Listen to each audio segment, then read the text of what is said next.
சென்ற நிகழ்ச்சியில் நாம் ஒரு மேற்கோள் பார்த்து வந்தோம். அது என்னவென்றால், எபேசியர் 5வது அதிகாரத்தில் 8 முதல் 14 வரை பார்த்தோம். அதை இப்போது வாசித்து காட்டிவிட்டு தொடர்கிறேன். ஒரு காலத்தில் இருளாக இருந்த நீங்கள் இப்போது ஆண்டவரோடு இணைந்து ஒளியாய் இருக்கிறீர்கள். ஆகவே ஒளி பெற்ற மக்களாக வாழுங்கள். ஏனெனில் ஒளியே எல்லா நன்மைகளையும் நீதியையும் உண்மையையும் விளைவிக்கிறது. ஆண்டவருக்கு உகந்தது எது என்பதை ஆராய்ந்து பாருங்கள். பயனற்ற இருளின் செயல்களை செய்கிறவர்களோடு உங்களுக்கு உறவு வேண்டாம். அவை குற்றம் என எடுத்து காட்டுங்கள். அவர்கள் மறைவில் செய்பவற்றை சொல்லக்கூட வெட்கமாக இருக்கிறது. அவர்கள் செய்வது எல்லாம் குற்றம் என ஒளியானது எடுத்து காட்டும் போது அவற்றின் உண்மை நிலை வெளியாகிறது. அவ்வாறு தெளிவாக்கப்படுவதெல்லாம் ஒளிமயம் ஆகிறது. ஆதலால் தூங்குகிறவனே விழித்தெழு, இறந்தவனே உயிர் பெற்றெழு, கிறிஸ்து உன் மீது ஒளிர்ந்து எழுவாராக என்று கூறப்பட்டுள்ளது என்ற இந்த மேற்கோளை நாம் பார்த்து முடித்தோம். அதில் உயிர் பெற்றவன் இறந்தவன் என்பதற்கு விளக்கம் பார்த்தோம். இப்ப தொடர்ந்து போவோம். முதலில் இதிலிருந்து நாம் என்ன புரிந்து கொள்ள பார்க்கிறோம் என்றால், இதிலிருந்து இந்த மேற்கோளிலிருந்து ஒரு விஷயம் புரிந்து கொள்ள பார்க்கிறோம். அது என்ன என்றால், 2 வகையான மக்கள் திருச்சபையில் இருக்கிறார்கள்.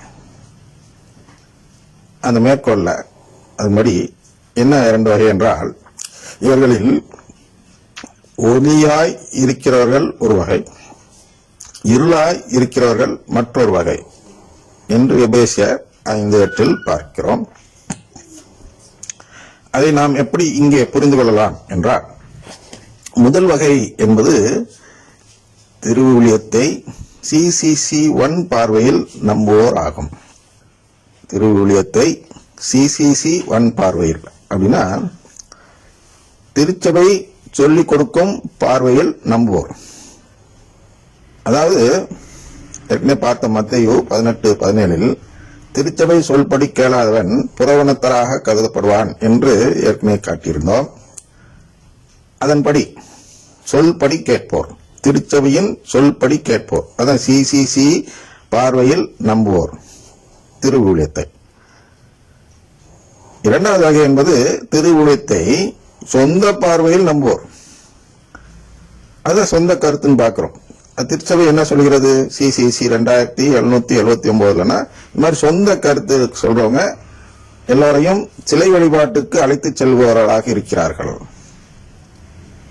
அப்படின்னு அந்த CCCல 2779 சொல்கிறதை பார்க்கிறோம். அது என்ன உங்களுக்கு புரியாம இருக்கலாம். அதாவது ஏதோ திருச்சபை தன்னுடைய சொந்த நலனுக்காக ஒரு மிஸ்டிக்கல் அப்ரோச் போல் அதை செய்கிறது. அதாவது காரணம் எல்லாம் இல்லாம திருச்சபை நீ நம்பு அப்படின்னு ஏதோ நம்மளை மிரட்டுகிறது போல் சிலர் நினைக்கலாம். அது அப்படி அல்ல. திருச்சபை சொல்படி கேட்பது என்றால் மரபு வழியில் நற்செய்தி போதிக்கப்பட்டு வருகிறது. மரபு வழியில் போதிக்கப்படும் அந்த நற்செய்தியில் மறை உண்மை வெளிப்படுத்தப்பட்டு வருகிறது. திருச்சபையிடம் அதை வெளிப்படுத்தி வைத்தார். அதான் மத்தேயு 13:10 பார்க்கும்போது அவர் சொல்வார். அதற்கு மார்க்கு வசனத்திலும் அதை சொல்வார். அங்கே நாம் என்ன கவனிக்க வேண்டும் என்றால், தனிமையில் இருந்தபோது சொல்லிக் கொடுக்கிறார் என்பதை அதில் கவனிக்கிறோம். அந்த தனிமையில் இருந்த நபர்கள் இருக்கிறார்கள் அல்லவா, அவர்கள்தான் அன்றைய திருச்சபை கூட்டம். அது கடவுளின் குடும்பத்தை நம்பியவர்களின் கூட்டம். அந்த நம்பியவர்களை அழைத்து சென்று கடவுளின் குடும்பம் என்று ஒன்று இருக்கிறது. அதன் அடிப்படையில் தான் நீங்கள் திருவுழியத்தை வாசிக்கும் பொழுது அதை புரிந்து கொள்ள வேண்டும். அப்படி அதாவது அன்றைக்கு திருவுழியம் இல்லை, அது என்ன எப்படி சொல்றாருன்னா, திருவுழியத்துக்கு பதிலாக ஓமைகள் என்று சொல்கிறார். உண்மைதான திருவுழியம் உள்ள இருக்கு, திருவுழியமே ஓமையாகத்தான் இருக்கிறது. ஆனால் இந்த ஓமைகளை எப்படி புரிந்து கொள்ள வேண்டும் என்பதுதான் அந்த மறை உண்மை. இந்த மறை உண்மையை வைத்து ஓமையில் பார்த்தீர்கள் என்றால் உங்களுக்கு புரியும் என்று அவர்களுக்கு சொல்லிக் கொடுத்து விட்டு போகிறார். அவர்கள் அதை எழுத்து வடிவில் எழுதவில்லை. எனவே என்னவாக இருக்கிறது என்றால், மரபு வழியில் கூறப்பட்டு வரும் நற்செய்தியாக இருக்கிறது. வாய்மொழியாக சொல்லிக் கொடுத்து செயல் வடிவம் பெற்ற நற்செய்தி. எழுத்து வடிவம் இல்லாமல் செயல் வடிவம். அதான் திருப்பலி வைப்பது, அந்த திருமுழுக்கு கொடுப்பது, இது மாதிரி விஷயங்கள் எல்லாம் செயலில் காட்டி கொடுத்து விட்டு போகிறார் ஆண்டவர் இயேசு. அதனால் திருச்சபையை சேர்ந்தவர்களுக்கு மட்டுமே இந்த திருவிழியம் என்ன கூறுகிறது என்று புரியும். மற்றவர்களுக்கு புரியும். என்ன புரியும்னா, அதோடைய இலக்கிய பொருள் புரியும், ஆன்மீக பொருள் புரியாது. அதுல இருக்க தமிழ் வார்த்தை புரியும், ஆங்கிலம் படித்தவர்களுக்கு ஆங்கில வார்த்தை புரியும் இல்லையா? ஆனால் அந்த வார்த்தைகள் மூலம் நமக்கு ஆன்மீகம் என்ன சொல்லித் தருகிறார், ஆன்மீகம் என்னன்னா மீட்பு பெறுவதற்கான வழியாக என்ன சொல்லித் தருகிறார், அது நமக்கு புரியாது. அதுதான் இங்க சொல்கிறார். அதுதான் எதுக்கு போனோம்னா, மார்க் 7:9 படிச்சோம்னா இந்த ரெண்டு வித்தியாசத்தை இன்னும் தெளிவா சொல்லியிருப்பார். ஒரு கூட்டம் மனித கட்டளைகளை நம்புகிறது, இன்னொரு கூட்டம் கடவுளின் கட்டளையை நம்புகிறது. 9வது வசனத்துல. அப்ப இந்த மனித கட்டளையை நம்புகிறார்கள்,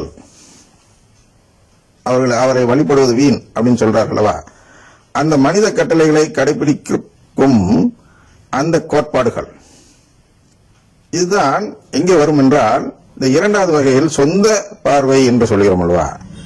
இந்த சொந்த பார்வையில் திருவுளியத்தை பார்ப்பவர்கள் என்ன செய்வார்கள் என்றால், மனித மரபு, மனித கட்டளை இவைகளெல்லாம் வைத்து அந்த ஓமைகளை பொருத்தி பார்ப்பார்கள்.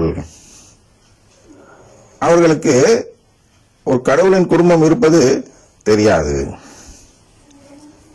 ஆனால் திருச்சபை என்ன செய்கிறது என்றால், நாமெல்லாம் கடவுளின் உறவை பெற வேண்டும், நாமெல்லாம் கடவுளின் குடும்பத்தில் சேர வேண்டும் என்ற கடவுளின் கட்டளை, இயேசுவின் போதனையை அடிப்படையாக வைத்து திருவுளியத்திற்கு சிசிசி என்ற நூலில் விளக்கம் தந்திருக்கிறது. அதைதான் நாம் மறைக்கல்வி என்று சொல்கிறோம். அந்த மறைக்கல்வி எழுத்து வடிவில் கொண்டு வரப்பட்ட நூலின் சுருக்கம் பெயர் தான் CCC, catechism of the Catholic Church, கத்தோலிக்க திருச்சபையின் மறைக்கல்வி நூல். அதுல குறிப்பா 1ஆம் நம்பர்னு ஒன்னு இருக்கு, முதல் போதனை. இதை ஏத்துக்காமலே நிறைய பேர் எங்க போயிருவாங்கன்னா 26க்கு போயிருவாங்க. அநேக குருக்கள் சிசிசி படிக்கும் போது என்ன செய்வார்கள் என்றால், இந்த அறிமுக பகுதியில் இந்த 1 என்பது வரும், அறிமுக பகுதியை படிக்க மாட்டார்கள். ஏன்னா அவங்களுக்கு என்ன நினைப்புனா, நம்ம தான் இத்தனை வருஷம் அப்படியே கரைச்சி குடிச்சிட்டோம் இறையில, இது என்ன அறிமுகம்லாம் சின்ன பிள்ளை மாதிரி படிச்சுக்கிட்டு, நம்ம நேரம் முதல் அத்தியாயத்திலிருந்து போவோம் அப்படின்னு சொல்லிட்டு முதல் அத்தியாயத்திலிருந்து வாசிப்பார்கள். அதுல தலையும் புரியாது, வாழும் புரியாது. ஏன்னா அஸ்திவாரம் முதல் 25 சிசிசியில் கொடுக்கப்பட்டிருக்கிறது. அதை படித்து பார்த்த பிறகுதான், அதிலும் அஸ்திவாரமாக இருப்பதுதான் 1ஆம் நம்பர். ஒரே ஒரு இது, அதை படிச்சா கூட போதும். அதை மனதில் வச்சுட்டு நீங்க சிசிசி நூலை முழுவதும் படிக்கும்போது எல்லாமே புரிந்துவிடும். அது என்னன்னே தெரியாம இவங்க என்ன நினைச்சுக்கிறாங்கன்னா, மார்ட்டின் லூத்தர் போதனையை எடுத்துக்கொள்கிறார்கள். என்ன போதனை என்றால், நல்லது செஞ்சால் மோட்சம், பாவம் செய்தால் தண்டனை, நரகம். நல்லது வரும்போது நம்பிக்கையினால் நீதிமான் பிழைப்பான் அப்படிங்கிற ஒரு தத்துவத்தின் அடிப்படையில் இயேசு மீது நம்பிக்கை வைத்தால் உனக்கு மோட்சம் கிடைச்சிடும் அவர் ஒரு துர்மாதிரியான போதனையை சொல்லிக் கொடுக்கிறார். இயேசு மீது நம்பிக்கை வைத்தால் மோட்சம் கிடைக்குன்னு வச்சுக்குவோம். இயேசுவின் பேரு தெரியல ஒருத்தருக்கு, அது போல வேற ஒரு பேர் வைக்கிறாரு, அவரை வழிபடுறாரு. அப்ப அவரும் கடவுளை தானே வழிபடுறாரு, வேற பேர்ல. ஏன் அவருக்கு கிடையாது? பேர் மாற்றத்தால் எப்படி ஒரு தண்டனை கிடைக்கும்? அதை வளர்க்க மாட்டாங்க. பைபிள் இருக்குல்ல, அதனால ஒரு தண்டனை இருக்குல்ல அப்படின்னு பேசுவாங்க. பைபிள்ல இருக்கிறது வாசம். நம்பிக்கையினால் நீதிமான் பிழைப்பான். எந்த நம்பிக்கையினால் நீதிமான் பிழைப்பான்? கடவுளின் குடும்பம் இருக்குன்னு நம்பினால் நீதிமான் யாரு? அங்கே கேட்டுட்டு, அதாவது இந்த மண் உலகில் கேட்டுவிட்டு தீர்ப்பு நாளின் பொழுது அதை காட்டி நான் கேட்டேன் அதனால எனக்கு கொடுங்கன்னு கேட்டால் தீர்ப்பு நாள்ல அந்த உறவு கிடைக்கும். இங்க வேண்டாம் வேண்டாம்னு சொல்லிட்டு அங்க போய் உறவு கொடுனா இப்படி கொடுப்பார். அதை மார்ட்டின் லூத்தர் கொண்டு வர்றார். வேண்டாம் வேண்டாம்னு சொல்லி கொடுப்பதுதான் என்னன்னா, பாவம் செய்தால் தண்டனை. தண்டனை இல்லைங்க, கடவுள் உறவு தருகிறார். உடன்படிக்கை செய்தால் உறவு கிடைக்கும். அதான் சென்ற நிகழ்ச்சி முடியும் பொழுது கூட அந்த உடன்படிக்கை நிறைவேறவில்லை என்று சொல்லி விளக்கியிருந்தோம்.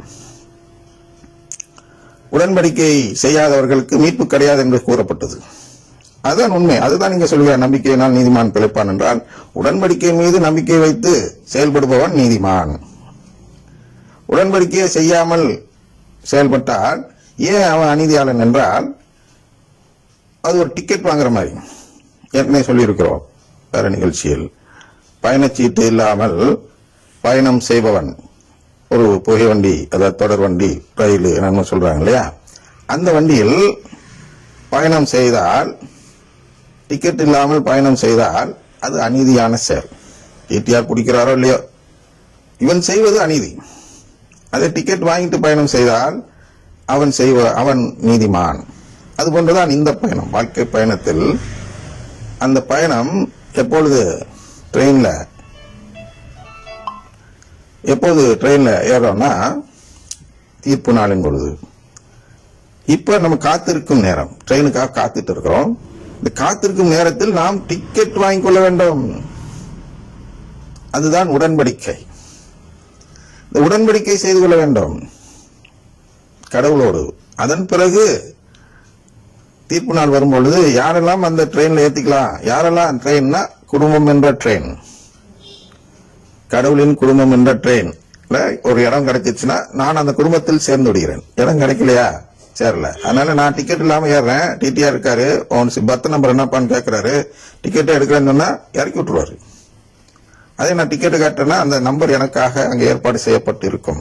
அதை நான் இவங்களுக்காக ஏற்பாடு செய்ய போகிறேன், இடம் ஏற்பாடு செய்ய போகிறேன் என்று இயேசு சொல்வார். அது போன்றுதான் குடும்பத்தில் நமக்கு இடம் ஏற்பாடு செய்து வைக்கப்பட்டிருக்க வேண்டும். அப்பொழுது அங்கு அனுமதிக்கப்படுவோம். அதான் இதை எப்படி செய்வது என்று சொல்லிக் கொடுப்பதுதான் திரு ஊழியத்தை சிசிசி பார்வையில் நம்புவோர் செய்யும் செயல். அடுத்து இரண்டாவது வகைனா திரு ஊழியத்தை சொந்த பார்வையில் நம்புவோர். அடுத்த நிகழ்ச்சியில் பார்ப்போம்.